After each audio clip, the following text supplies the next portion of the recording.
Hello everyone, my name is Sweety Badhalia and welcome to SB Academy classes। तो हमने electrochemistry chapter का एक part जो कि कंडक्टेंस था उसको ख़त्म कर लिया है। अब हम लोग डिस्कस करेंगे पार्ट 2 को, जिसमें हम लोग क्या चीज़ पढ़ेंगे, इलेक्ट्रोलिसिस या फिर आप कह सकते हैं इलेक्ट्रोलिटिक सेल्स। ठीक है, अब देखिए अगर हम बात करते हैं सेल्स की, तो सेल्स हमारे पास दो तरीके के होते हैं। कौन कौन से? एक हमारे पास होते हैं इलेक्ट्रोकेमिकल सेल, जिनको हम गैल्वेनिक सेल्स भी कहते हैं, वोल्टाइक सेल्स भी कहते हैं। ठीक है, अलग अलग नाम है इनके।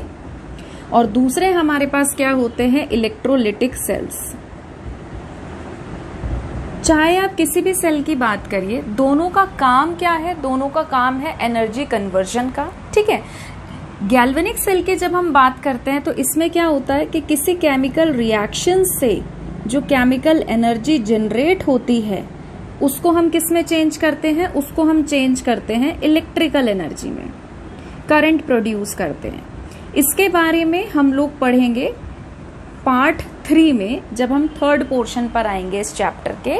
अभी हम लोग किसके बारे में पढ़ेंगे? आज इस जो ये वीडियो लेक्चर है वो किस पे डिवोटेड है? वो आपका डिवोटेड है इलेक्ट्रोलिटिक सेल पे। मतलब आज हमारा फोकस जो है वो इलेक्ट्रोलिटिक सेल्स पे रहेगा। तो इलेक्ट्रोलिटिक सेल्स में हम लोग क्या करते हैं, यहाँ पे हम लोग करंट देते हैं, इलेक्ट्रिक एनर्जी देते हैं, और उस करंट की मदद से हम लोग क्या करते हैं, किसी केमिकल रिएक्शन को कराते हैं। ठीक है, केमिकल एनर्जी जो है वो जनरेट कर रहे हैं, या आप कह सकते हैं कि हम किसी केमिकल रिएक्शन को करा रहे हैं। तो आज इस लेक्चर में हम लोग किसके बारे में डिस्कस करेंगे? इलेक्ट्रोलिटिक सेल के बारे में। इलेक्ट्रोलिटिक सेल पे जाने से पहले एक टर्म आती है इलेक्ट्रोलिसिस। ठीक है, इसको हम लोग डिस्कस कर लेते हैं। अब देखिए इलेक्ट्रोलिसिस, अगर आप वर्ड पे जाएं इलेक्ट्रोलिसिस के, तो इलेक्ट्रोलिसिस का मतलब क्या है? इलेक्ट्रो का मतलब होता है करंट। ठीक है, इसको लिख लेते हैं हम करंट। मैं इलेक्ट्रिक लिख रही थी बट आप इसको लिख लीजिए करंट। ठीक है, और लाइसिस का मतलब होता है ब्रेकिंग।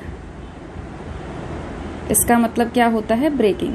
जैसे आप जब ऑर्गेनिक पढ़ेंगे तो ऑर्गेनिक में आपने शायद सुन भी रखा होगा, एक वर्ड होता है पायरोलिसिस। ठीक है, तो पायरोलिसिस का मतलब क्या है? पायरो मीन्स हीट और लाइसिस मीन्स क्या होता है? ब्रेकिंग। तो वहां पे क्या होता है, हीट की वजह से बॉन्ड टूटता है। सिमिलरली यहाँ पे क्या है, इलेक्ट्रोलाइसिस, मतलब कि करंट की वजह से बॉन्ड टूटेगा। अब वो जो बॉन्ड है वो किसके बीच का टूट रहा है? जब हमने कंडक्टेंस टॉपिक पढ़ा था तो वहां पे मैंने आपको बताया था कि हमारे पास इलेक्ट्रोलाइट्स होते हैं। इलेक्ट्रोलाइट्स जब हमने डिस्कस किए थे स्ट्रॉन्ग और वीक, तो इलेक्ट्रोलाइट्स हमारे कौन से सब्सटेंस होते हैं जो करंट कैरी कराते हैं या करंट को कंडक्ट कराते हैं। ठीक है, अब जो हम इलेक्ट्रोलाइट्स लेते हैं वो क्या होते हैं? एसिड्स, बेसिस या फिर सॉल्ट्स। तो आसान शब्दों में हम क्या कह सकते हैं कि उनमें से एक पोर्शन हमारा केटायन का होता है, एक पोर्शन हमारा एनायन का होता है, जो एक दूसरे से स्ट्रांगली बाइंड करके रखते हैं। अगर आप सॉल्ट की बात करो, सॉल्ट अगर सॉलिड फॉर्म में आप लो तो उनके बीच में क्या रहता है? बहुत ही स्ट्रांग फोर्स ऑफ अट्रैक्शन, तो वो एक दूसरे से बहुत ही स्ट्रांगली बाइंड करके रहते हैं। ठीक है, तो जब भी हम इलेक्ट्रोलाइसिस पढ़ते हैं तो यहाँ पे इलेक्ट्रोलाइट हम लेते किस फॉर्म में है? इलेक्ट्रोलाइट्स हम यहाँ पे दो फॉर्म में लेते हैं। कैसे लेंगे? या तो आप लेंगे उसका मोल्टन फॉर्म। मोल्टन फॉर्म का मतलब क्या है? Liquid form. अगर मैं आपसे पूछूं कि सॉलिड और लिक्विड में कौन सा ऐसा फेज होता है हमारा या स्टेट होता है हमारा जहाँ पे force of attraction comparatively weak होता है, तो आप क्या कहेंगे? लिक्विड। और ऐसा क्यों है कि हम लिक्विड पे फोकस कर रहे हैं? देखिए सॉलिड फॉर्म में अगर हम बात करेंगे तो जो आयंस है उनके बीच में बहुत ही स्ट्रांग अट्रैक्शन रहता है और वो मूव नहीं करेंगे। अगर वो मूव ही नहीं कर रहे हैं तो करंट कैसे कैरी करेंगे? ठीक है, तो हम सॉलिड फॉर्म में नहीं लेते हैं इलेक्ट्रोलाइट्स को। हम कैसे लेते हैं? या तो मोल्टन फॉर्म में लेते हैं या फिर हम क्या लेते हैं? उनका एक्वस फॉर्म। एक्वस फॉर्म समझते हैं ना, मतलब कि वाटर के अंदर हम उसको डिसॉल्व करते हैं और फिर उसके बाद उसके अंदर से करंट कैरी करते हैं। ठीक है, तो ये थोड़ा छोटा सा जनरल सा इंट्रोडक्शन था, इसको हमने देख लिया है। अब हम आगे बढ़ते हैं। ठीक है, आज के टॉपिक को स्टार्ट करते हैं। तो आज का हमारा टॉपिक क्या है? इलेक्ट्रोलाइसिस।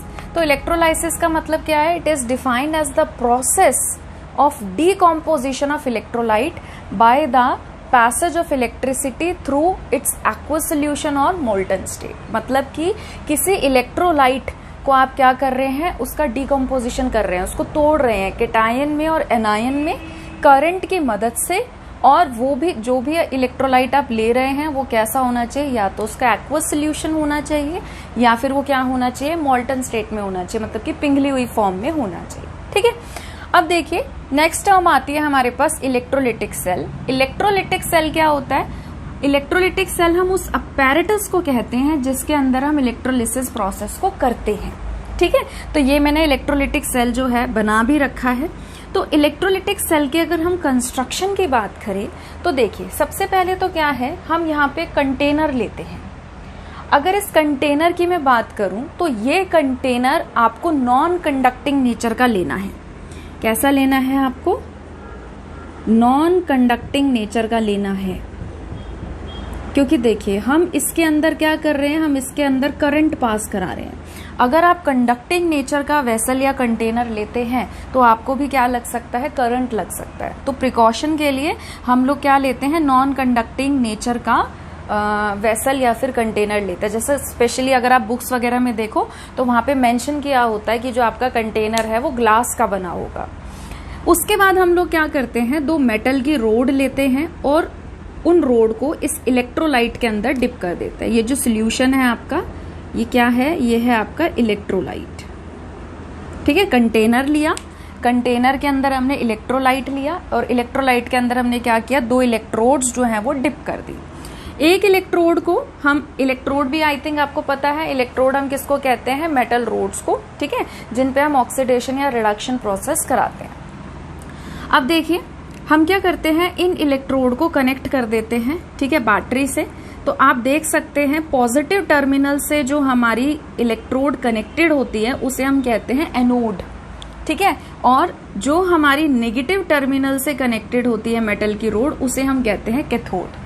मैं हमेशा आपको प्रेफर करूंगी ये चीज कि कभी भी आप एनोड और कैथोड को साइन से याद ना करें। ठीक है, क्योंकि जैसे हमारा सेल चेंज होता है, कैथोड और एनोड जो है उनके साइन भी चेंज हो जाते हैं। जैसे कि देखो मैंने आपको बताया सेल्स 2 तरीके के होते हैं। अगर आप इलेक्ट्रोकेमिकल सेल पढ़ेंगे, गैल्वेनिक सेल पढ़ेंगे, तो वहां पे आप लोग क्या देखेंगे, वहां पे आप लोग देखेंगे कि जो आपकी कैथोड है वो प्लस होती है और जो आपकी एनोड है वो नेगेटिव होती है। बट अगर आप इलेक्ट्रोलिटिक सेल को देखो तो इलेक्ट्रोलिटिक सेल में जो है वो उल्टा होता है। इलेक्ट्रोलिटिक सेल में क्या होता है, कैथोड आपकी नेगेटिव होती है और एनोड जो है वो आपकी क्या होती है, पॉजिटिव होती है।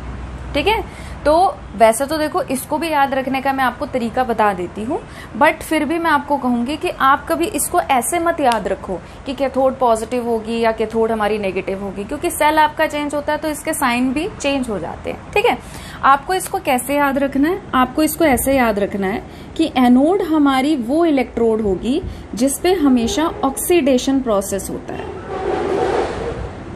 एनोड हमारी कौन सी इलेक्ट्रोड होती है जिसपे हमेशा ऑक्सीडेशन प्रोसेस होता है। और ऑक्सीडेशन प्रोसेस का मतलब क्या होता है, ऑक्सीडेशन प्रोसेस का मतलब होता है लॉस ऑफ इलेक्ट्रॉन। ठीक है, वैसे तो देखो आप इसको नॉर्मली याद कर सकते हो, बट अगर कोई ऐसा बच्चा है जिसको प्रॉब्लम होती है याद करने में तो वो याद रख सकता है एनॉक्स। ठीक है, एनॉक्स में क्या, एन जो है, N stands for anode and OX stands for oxidation. ठीक है, फिर उसके बाद हमारे पास जो दूसरी इलेक्ट्रोड होती है जिसको हम बोलते हैं कैथोड। कैथोड पे हमारा प्रोसेस होता है रिडक्शन का, और रिडक्शन हमारा क्या होता है, गेन ऑफ इलेक्ट्रॉन्स। ठीक है, इसमें भी अगर आपको लगे कि भाई कैसे याद रखना है तो आप इसको याद रख सकते हैं रेड कैट, लाल बिल्ली। ठीक है, तो red cat, red means reduction होगा और कैट का मतलब क्या है आपका, कैथोड। तो आई थिंक आपको याद रखने में तो कोई दिक्कत नहीं आएगी अब, है ना। तो हमेशा आप इस चीज पर ज्यादा फोकस करिए कि एनोड हमारी वो इलेक्ट्रोड है जिसपे ऑक्सीडेशन होता है और लॉस ऑफ इलेक्ट्रॉन होता है। कैथोड हमारी वो इलेक्ट्रोड है जिसपे रिडक्शन होता है, मतलब कि गेन ऑफ इलेक्ट्रॉन होता है। चाहे आप इलेक्ट्रोकेमिकल सेल पढ़ो, चाहे आप इलेक्ट्रोलिटिक सेल पढ़ो, ये चीज आपके कभी नहीं बदलती, ये हमेशा क्या रहती है, सेम। बट अगर आप साइन के पीछे भागोगे तो साइन आपके जो है, सेल चेंज होता है तो साइन भी चेंज हो जाते हैं। ठीक है, अब मैं आपको ट्रिक बता देती हूँ ट्रिक भी आप इसको कैसे याद रख सकते हो, आपको सिर्फ एक चीज याद रखनी है, और वो क्या याद रखना है, आपको याद रखना है कनॉट प्लेस। ठीक है, जो आपका कनॉट प्लेस है,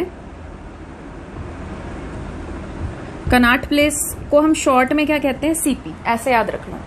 दिल्ली में कनॉट प्लेस बहुत फेमस सी जगह है, सभी को पता है। ठीक है, तो कनॉट प्लेस को हम शॉर्ट में क्या कहते हैं, सीपी। तो आप ये चीज याद रख लो कि इलेक्ट्रोकेमिकल सेल में हमारा सीपी होता है, मतलब इलेक्ट्रोकेमिकल सेल कनॉट प्लेस। तो आपको ये ध्यान रहेगा कि इलेक्ट्रोकेमिकल सेल जो है वहां पे आपका कैथोड पॉजिटिव है, ऑटोमेटिकली फिर अगर आपकी कैथोड पॉजिटिव है इलेक्ट्रोकेमिकल सेल में तो एनोड क्या हो जाएगी, नेगेटिव, और इसी का उल्टा होता है। तो आप ध्यान रखो, अगर इलेक्ट्रोकेमिकल सेल में आपका सीपी है, कैथोड पॉजिटिव है, तो इलेक्ट्रोलिटिक में क्या होगा, नेगेटिव, और एनोड क्या होगा आपका, पॉजिटिव। ठीक है, तो इसका ये भी आप याद रख सकते हैं एनॉक्स से और रेड कैट से, और ये भी आप याद रख सकते हैं इलेक्ट्रोकेमिकल सेल में सीपी आता है, मतलब कि कनॉट प्लेस आता है। तो एक चीज आप याद रखोगे, बाकी की तीन आपकी ऑटोमेटिकली जो है वो निकल जाएगी। ठीक है, यहां तक क्लियर है। चलिए आगे बढ़ते हैं। हाँ, तो हम क्या चीज डिस्कस कर रहे थे कि जब हम इलेक्ट्रोलिटिक सेल के कंस्ट्रक्शन की बात करते हैं, यहाँ पे एक हम कंटेनर लेते हैं, और वो कंटेनर हम ऐसा लेते हैं कि जो कि नॉन कंडक्टिंग नेचर का हो, क्योंकि हम यहाँ पे करंट देके केमिकल रिएक्शन करा रहे हैं। उसके बाद हम इसके अंदर इलेक्ट्रोलाइट लेते हैं, और उस इलेक्ट्रोलाइट के अंदर 2 इलेक्ट्रोड हम डिप कर देते हैं। ठीक है, फिर उन इलेक्ट्रोड को हम कनेक्ट कर देते हैं बैटरी से। पॉजिटिव टर्मिनल से जो कनेक्टेड रहती है आपकी इलेक्ट्रोड, उसे हम कहते हैं एनोड, और नेगेटिव टर्मिनल से जो इलेक्ट्रोड आपकी कनेक्टेड रहती है उसे हम क्या कहते हैं, कैथोड। इतनी बात क्लियर है। अब देखिए, मान लीजिए मैंने जो इलेक्ट्रोलाइट लिया है, वो मैंने इलेक्ट्रोलाइट लिया है NaCl, ऐसे हम लेट कर रहे हैं। ठीक है, कि जो हमने यहाँ पे इलेक्ट्रोलाइट लिया है वो इलेक्ट्रोलाइट क्या लिया है, NaCl, और NaCl जो है वो कैसे डिसोसिएट होता है, वो डिसोसिएट होता है Na+ में और Cl- में, है ना। तो यानी कि ये जो सोल्यूशन है आपका, इस सोल्यूशन में आपके पास क्या है, Na+, Cl-, Na+, Cl-, Na+, Cl-, बहुत सारे हैं ऐसे, है ना।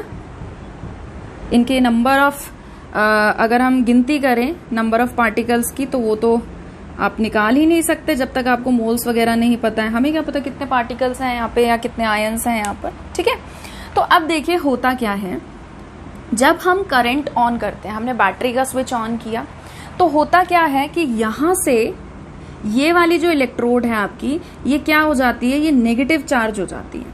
यहाँ से क्या आएंगे, यहाँ से आएंगे इलेक्ट्रॉन्स। जब आप करंट देंगे, ठीक है, तो ये वाली जो इलेक्ट्रोड है आपकी, ये कैसी हो गई, नेगेटिव चार्ज। अगर ये इलेक्ट्रोड नेगेटिव चार्ज हो गई है, तो क्या सॉल्यूशन में कोई ऐसी चीज है जिसके पास इलेक्ट्रॉन की कमी है, ऑब्वियस सी बात है, और वो क्या है, कीटायन। ठीक है, वैसे तो देखिए आपको ये चीज पता होगी, बट फिर भी कोई बच्चा अगर ऐसा है जिसे नहीं पता है तो मैं आपको बता देती हूँ। देखिए हमारे पास आयंस जो हैं वो 2 तरीके के होते हैं। ठीक है, एक होते हैं हमारे पास कीटायंस और एक हमारे पास होते हैं एनायंस। कीटायंस जो हैं वो इलेक्ट्रॉन डेफिशिएंट स्पीशीज होते हैं, आयंस आप कह सकते हो। क्या होते हैं, इलेक्ट्रॉन डेफिशिएंट, जिनके पास क्या होती है, इलेक्ट्रॉन की कमी, और इन पे कैसा चार्ज होता है, इन पे प्लस का चार्ज होता है। ठीक है, एनायंस हमारी वो आयंस होते हैं या स्पीशीज होते हैं जो क्या होते हैं, इलेक्ट्रॉन रिच। इन पे कैसा साइन होता है, इन पे होता है नेगेटिव साइन। ठीक है, ये आयंस हैं। तो होगा क्या कि जब आपकी इलेक्ट्रोड नेगेटिवली चार्ज्ड हो जाएगी, मतलब यहाँ पे क्या है, इलेक्ट्रॉन रिच ये सोर्स है, तो ये जो Na+ हैं ये क्या करेंगे, ये Na+ जो यहाँ पे सोल्यूशन के अंदर है, ये इसकी तरफ भागेंगे। अब ये इसकी तरफ क्यों भागेंगे, देखो ऑब्वियस सी बात है कि इस पे पॉजिटिव चार्ज है, इस पे नेगेटिव चार्ज है, तो इलेक्ट्रोस्टैटिक फोर्स ऑफ अट्रैक्शन तो रहेगा। बट अगर हम इसको केमिस्ट्री के टर्म्स में बात करें, तो केमिस्ट्री में देखो क्या चीज हम मान के चलते हैं कि इस यूनिवर्स में हमारे पास जितनी भी स्पीशीज हैं, सबसे पहली चीज तो वो अपने ऊपर चार्ज लेना पसंद ही नहीं करते, कभी नहीं पसंद करेंगे अपने ऊपर चार्ज लेना। ठीक है, बट अगर उनपे ऐसी सिचुएशन अराइज हो रही होती है कि चार्ज आएगा ही आएगा, तो इलेक्ट्रोनेगेटिव स्पीशीज अपने ऊपर नेगेटिव चार्ज लेना प्रेफर करते हैं, और जो इलेक्ट्रो पॉजिटिव होते हैं वो अपने ऊपर पॉजिटिव चार्ज लेना पसंद करते हैं। ठीक है, अब जब इन पे चार्ज आ जाता है तो फिर उसके बाद ये क्या हो जाते हैं, ये सिचुएशन सोचते हैं या ये ऐसे सिचुएशंस को ढूंढते हैं कि किसी ना किसी वजह से इनके ऊपर से वो चार्ज हट जाए और ये वापस से क्या हो जाए, न्यूट्रल हो जाए। इस न्यूट्रल फॉर्म को हम बोलते हैं इनका डिस्चार्ज होना। ठीक है, तो हो क्या रहा है कि जो ये नेगेटिव इलेक्ट्रोड है, तो ये जो पॉजिटिव हमारे आयंस हैं ये कहाँ भागते हैं, ये कैथोड की तरफ भागते हैं। तो थोड़ी देर में आप क्या देखोगे कि यहाँ पे इस इलेक्ट्रोड की तरफ कौन जाके अट्रैक्ट हो गए Na+, मतलब कि पॉजिटिव वाले।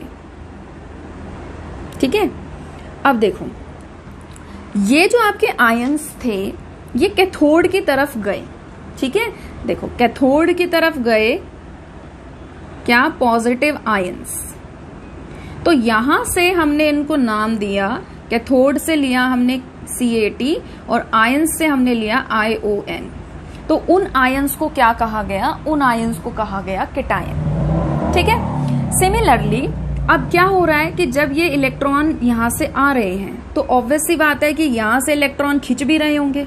ऑब्वियस सी बात है ना, जब ये यहाँ से इलेक्ट्रॉन्स भेज रहा है तो यहाँ से इलेक्ट्रॉन्स जो है वो खींचेंगे भी। एनोड पे कौन सा प्रोसेस होता है, एनोड पे प्रोसेस होता है ऑक्सीडेशन, और कैथोड पे कैसा प्रोसेस होता है, कैथोड पे होता है रिडक्शन। ठीक है, उस पे चलो बाद में जाएंगे। तो अब हो क्या रहा है कि यहाँ पे ये जो इलेक्ट्रोड है, जब यहाँ से इलेक्ट्रॉन्स जा रहे हैं तो इस इलेक्ट्रोड पे कैसा चार्ज आ रहा है, इस इलेक्ट्रोड पे चार्ज आ रहा है पॉजिटिव। तो अगर इस पे पॉजिटिव चार्ज आ रहा है तो इसकी तरफ कौन भागेंगे, इसकी तरफ भागेंगे नेगेटिव चार्ज के आयंस। ठीक है, अब देखो एनोड की तरफ आयंस गए। ठीक है, तो उन आयंस को क्या नाम दिया गया, एनोड से लिया गया AN और आयंस का ION, तो उनको क्या नाम दिया गया, एनायंस। तो जब हम बात करते हैं इलेक्ट्रोलिटिक सेल्स की, तो जो आयंस कैथोड की तरफ जाते हैं उन्हें हम क्या बोलते हैं, केटायंस, और जो आयंस एनोड की तरफ जाते हैं उन्हें हम क्या बोलते हैं, एनायंस। ठीक है, अब देखिए, अब हम बात करते हैं इनकी रिएक्शन की, जो कि बहुत ज्यादा इंपॉर्टेंट है।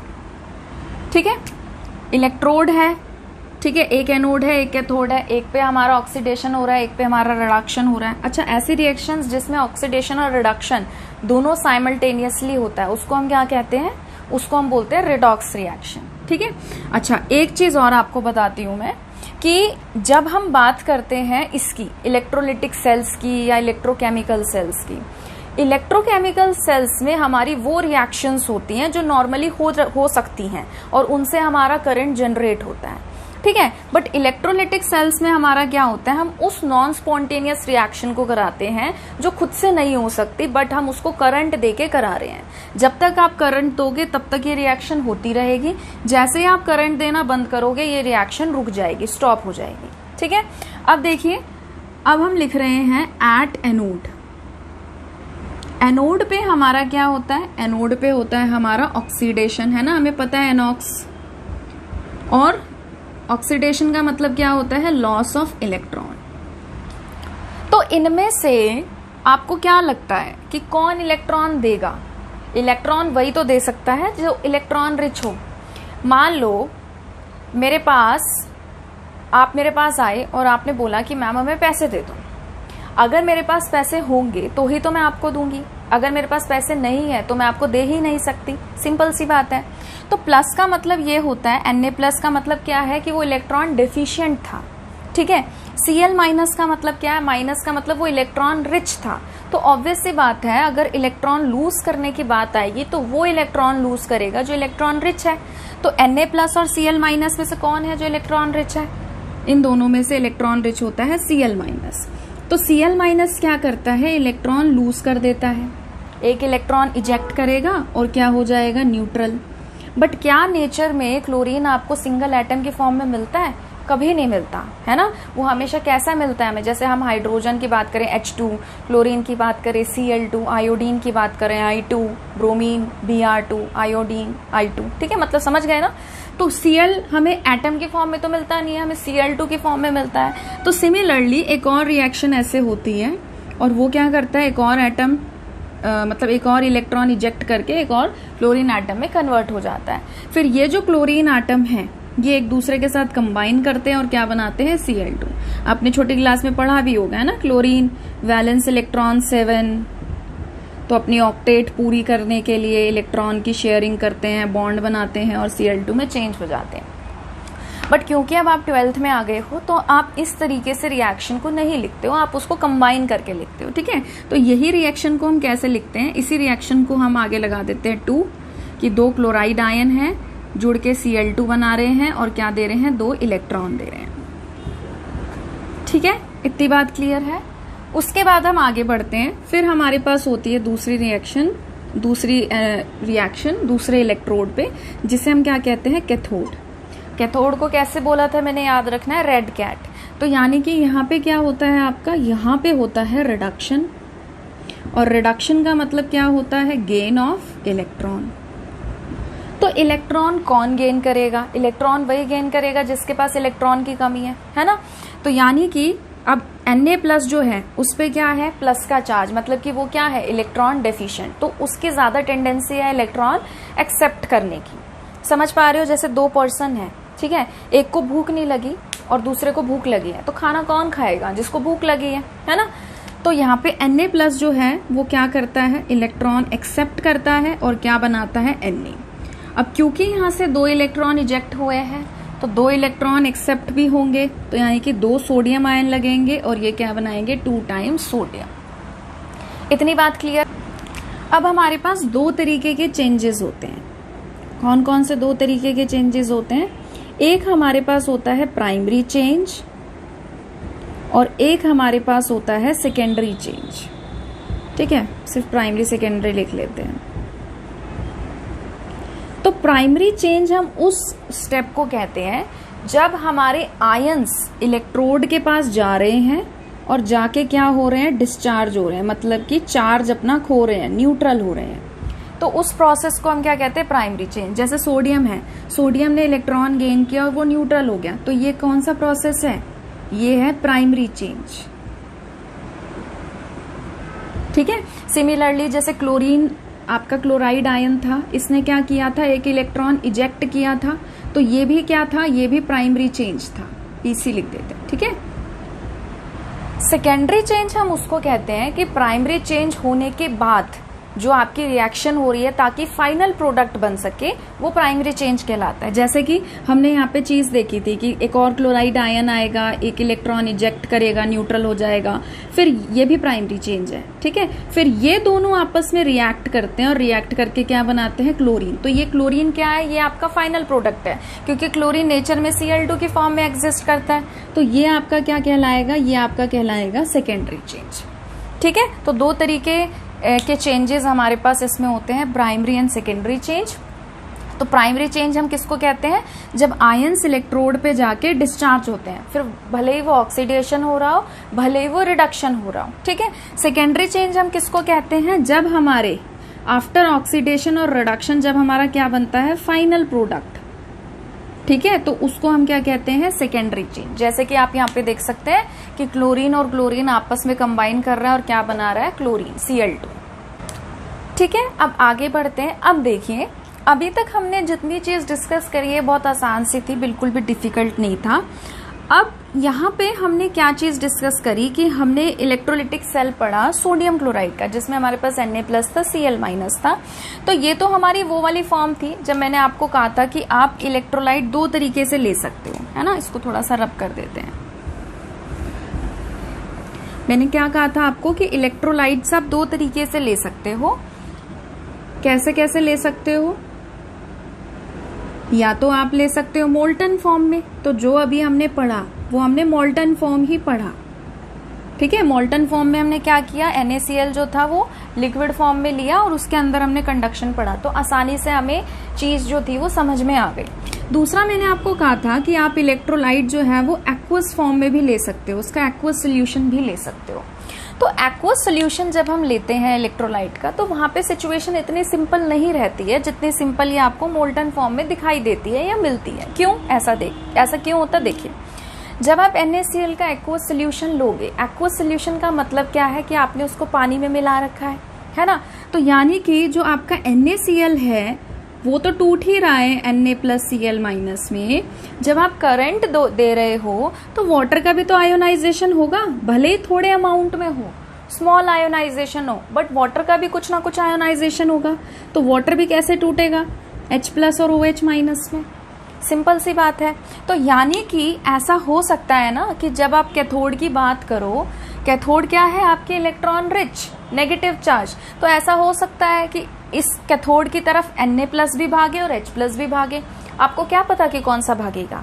ठीक है। जब हम बात कर रहे हैं किसकी? एनोड की, तो एनोड की तरफ नेगेटिव चार्ज भागता है, तो ये दोनों भाग सकते हैं। Cl- भी भाग सकता है, OH- भी भाग सकता है। डिस्चार्ज तो सबको होना है ना, चार्ज तो अपने ऊपर से सबको खत्म करना है। तो यहाँ पे जब हमारे पास ऐसी सिचुएशन आती है कि कौन पहले डिस्चार्ज होगा, तो वो डिपेंड करता है इनके डिस्चार्ज पोटेंशियल पर। किस पर डिपेंड करता है? इनके डिस्चार्ज पोटेंशियल पर। दो चीजें होती हैं, देखो, एक तो किसका डिस्चार्ज पोटेंशियल कम है, जिसका डिस्चार्ज पोटेंशियल कम होता है वो पहले डिस्चार्ज हो जाता है, पहली चीज। दूसरा, वो इस पे भी डिपेंड करता है कि जो आपने इलेक्ट्रोड लिया है उसका नेचर कैसा है। नेचर ऑफ इलेक्ट्रोड पे भी ये प्रोसेस डिपेंड करता है। देखो, नेचर ऑफ इलेक्ट्रोड से आप क्या समझते हैं? इलेक्ट्रोड भी ना हमारे पास दो टाइप की होती हैं। कैसे कैसे? एक होती है हमारे पास एक्टिव और एक हमारे पास होती है इनर्ट। ठीक है। इनर्ट इलेक्ट्रोलाइट हमारी कौन सी होती है? जैसे कि आप प्लाटिनम की बात कर सकते हैं। जब हम प्लाटिनम की इलेक्ट्रोड लेते हैं, तो प्लाटिनम की इलेक्ट्रोड हमने जैसे ली, तो वो रिएक्शन में अपना इन्वॉल्वमेंट नहीं दिखाती है, वो सिर्फ एक सरफेस प्रोवाइड करती है कि उसके सरफेस पे रिएक्शन हो सके। ठीक है। जब आप सरफेस केमिस्ट्री पढ़ेंगे तो वहां पे आपको समझ में आएगा कि जो भी आपके कैटलिस्ट होते हैं वो कैसे सरफेस प्रोवाइड करते हैं। तो सिमिलरली जो आपकी प्लाटिनम की इलेक्ट्रोड है वो भी सरफेस प्रोवाइड कराती है प्रोसेस होने के लिए। एक्टिव इलेक्ट्रोड्स हमारी वो होती है जो हम मेटल्स वगैरह की ले लेते हैं, जैसे कॉपर की ले ली, जिंक की ले ली। ये खुद ही रिएक्शन में पार्टिसिपेट करते हैं। ये आप देखोगे भी जब आप इलेक्ट्रोकेमिकल सेल पढ़ोगे कि कैसे आपकी जो जिंक की रोड है वो ऑक्सीडेशन प्रोसेस के थ्रू धीरे धीरे डिकम्पोज हो जाती है। तो इलेक्ट्रोड्स भी हमारे दो टाइप की होती, कौन कौन सी? एक्टिव और इनर्ट। एक्टिव इलेक्ट्रोड हमारी वो होती है जो रिएक्शन में पार्टिसिपेट करे। इनर्ट इलेक्ट्रोलाइट हमारी वो होती है जो रिएक्शन में पार्टिसिपेट नहीं करते, सिर्फ सरफेस प्रोवाइड कराती है कि उसके सरफेस पे कोई रिएक्शन हो। अब हम लोग एक क्वेश्चन डिस्कस करेंगे। क्वेश्चन आपको काफी ज्यादा हेल्प करेगा कॉन्सेप्ट को समझने में, और एनसीईआरटी क्वेश्चन भी है तो इम्पोर्टेंट है, आपको एग्जाम में मिल सकता है। तो 11th में रिडॉक्स चैप्टर में हम एक टॉपिक पढ़ते हैं, इलेक्ट्रोकेमिकल सीरीज। और अगर आपको नहीं भी याद है तो कोई दिक्कत वाली बात नहीं है, इस चैप्टर में भी आप इलेक्ट्रोकेमिकल सीरीज के बारे में सुनोगे। तो इलेक्ट्रोकेमिकल सीरीज क्या है? ये हमें रिडक्शन पोटेंशियल की वैल्यूज देता है कि किसके रिडक्शन की कितनी पोटेंशियल है या कितनी क्षमता है। ठीक है। तो वैसे तो अगर आप बुक में देखो तो एक बहुत बड़ा सा पेज होता है, तो इतने सारे रिडक्शन पोटेंशियल की वैल्यूज तो हम नहीं याद कर सकते। तो मैंने यहाँ पे क्या लिखा है? मैंने मोस्ट कॉमनली यूज्ड जो होते हैं उनके नाम यहाँ पर लिखे। ये इतना भी अगर आप याद कर लेते हो तो क्वेश्चन तो आप एटलीस्ट कर पाओगे। ठीक है। तो अब देखिए यहाँ पे आपको दे रखा है कि predict the product of electrolysis and aqueous solution of copper chloride with platinum electrodes. अब प्लैटिनम इलेक्ट्रोड्स क्या होती है? इनर्ट है ना, तो ये तो रिएक्ट करती नहीं है। तो अब कौन सा बचा? अब हमारा बचा एक तो कॉपर क्लोराइड, और हमने क्या लिया इसका? Aqueous solution. मतलब कि दो चीजें हैं यहाँ पे। क्या? एक तो कॉपर क्लोराइड कैसे टूटेगा? कॉपर क्लोराइड टूटेगा आपका Cu2+ प्लस में 2 टाइम्स क्लोराइड आयन। ठीक है। और वाटर जो है वो कैसे टूटेगा आपका? वाटर टूटेगा H+ प्लस में OH-। ठीक है। अब हमने क्या चीज पढ़ी थी? हमने ये चीज पढ़ी थी कि अगर हम बात करें एनोड की, 8 एनोड, एनोड पे क्या होता है? ऑक्सीडेशन, है ना। और ऑक्सीडेशन का मतलब क्या होता है? Loss of electron. तो इलेक्ट्रॉन लूज करने कौन जाएगा? जो इलेक्ट्रॉन रिच है। तो इलेक्ट्रॉन रिच हमारे कौन कौन से हैं? एक तो 2 Cl- है और एक क्या है हमारा? OH- है। इतनी बात क्लियर है? ठीक है। फिर हम बात करते हैं किसकी? 8 कैथोड की। कैथोड पे हमारा कौन सा प्रोसेस होता है? रिडक्शन, रेड कैट है ना। और इसका मतलब क्या होता है? Gain of electron. ठीक है। अब देखिए इलेक्ट्रॉन गेन कौन करने जाएगा, जिसके पास इलेक्ट्रॉन की कमी है और किसके पास कमी है, एक है हमारा कॉपर आयन और एक है हमारा H+। ठीक है, इतनी बात क्लियर है। अब सबसे पहले देखो, ये तो आपके रिडक्शन पोटेंशियल की वैल्यू है। ऊपर से जब हम नीचे आते हैं तो इनके रिड्यूस होने की पावर बढ़ती है, रिडक्शन की वैल्यू जो है वो बढ़ती है। और नीचे से अगर आप ऊपर जाओगे तो इनके ऑक्सीडाइज होने की टेंडेंसी बढ़ रही है, ऑक्सीडेशन पोटेंशियल बढ़ रहा है, मतलब ऑक्सीडेशन करने की क्षमता बढ़ रही है। ठीक है, अब सबसे पहले देखो, अगर हम यहाँ पर बात करें कैथोड की, तो कैथोड का मतलब क्या है, रिडक्शन। तो हमें कहाँ आना है, ऊपर से नीचे। ठीक है, तो अब कॉपर और हाइड्रोजन में कंपैरिजन करिए।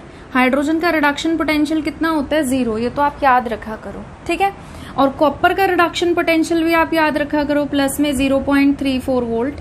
ये जब आप इलेक्ट्रोकेमिकल सीरीज करोगे ना तो आपको थोड़े थोड़े तो याद भी हो जाएंगे। जिंक का हमारा रिडक्शन पोटेंशियल कितना होता है, माइनस का 0.76 वोल्ट। ठीक है, तो अब देखो हाइड्रोजन का रिडक्शन पोटेंशियल है 0, कॉपर का रिडक्शन पोटेंशियल है प्लस का 0.34 वोल्ट।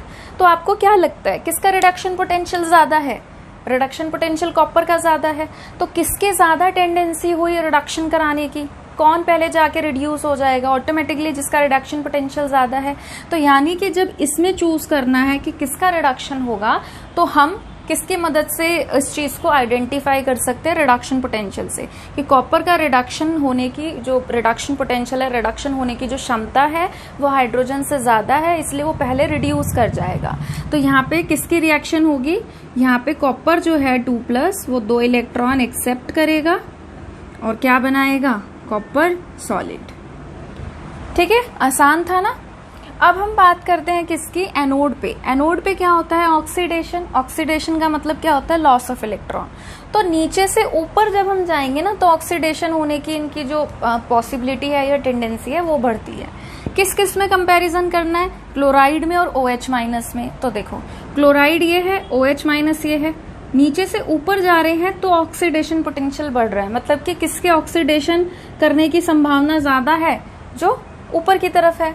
तो यानी कि कौन ऑक्सीडाइज पहले करेगा, Cl-। ठीक है, तो ये नहीं करेगा, यहाँ पे Cl- जो है वो ऑक्सीडाइज करेगा। अब आपको देखो पता है आसान तरीके से, Cl- जो है वो क्या करता है, एक इलेक्ट्रॉन लूज करता है। अब Cl ऐसे तो रह नहीं सकता है ना, तो वो क्या करता है, एक और इलेक्ट्रॉन लूज करता है और फिर क्या बनता है, क्लोरीन और क्लोरीन ऐड होके क्या बना लेते हैं, Cl2, है ना। तो हम इसको कैसे लिख देते हैं, 2Cl- gives 2 chlorine atom plus में 2 इलेक्ट्रॉन्स।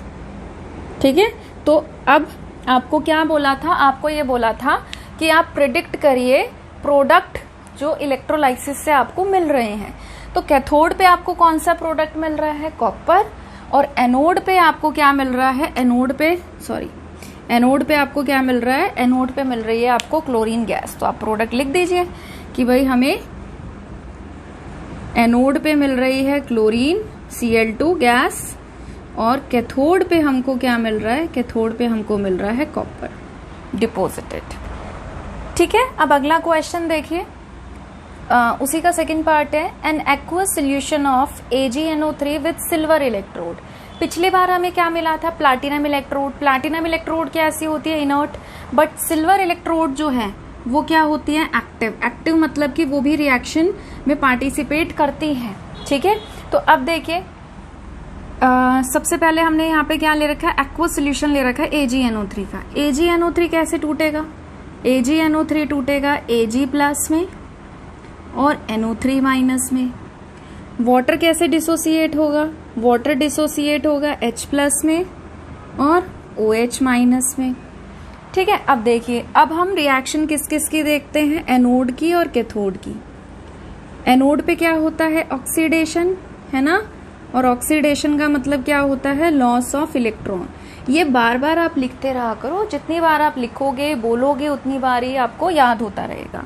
इनफैक्ट सुनने से भी आपको याद होता है, तभी मैं बार बार बोलती भी रहती हूँ और लिखती भी रहती हूँ। तो अब देखिए, एनोड पे लॉस ऑफ इलेक्ट्रॉन होगा और कैथोड पे क्या होगा, गेन ऑफ इलेक्ट्रॉन।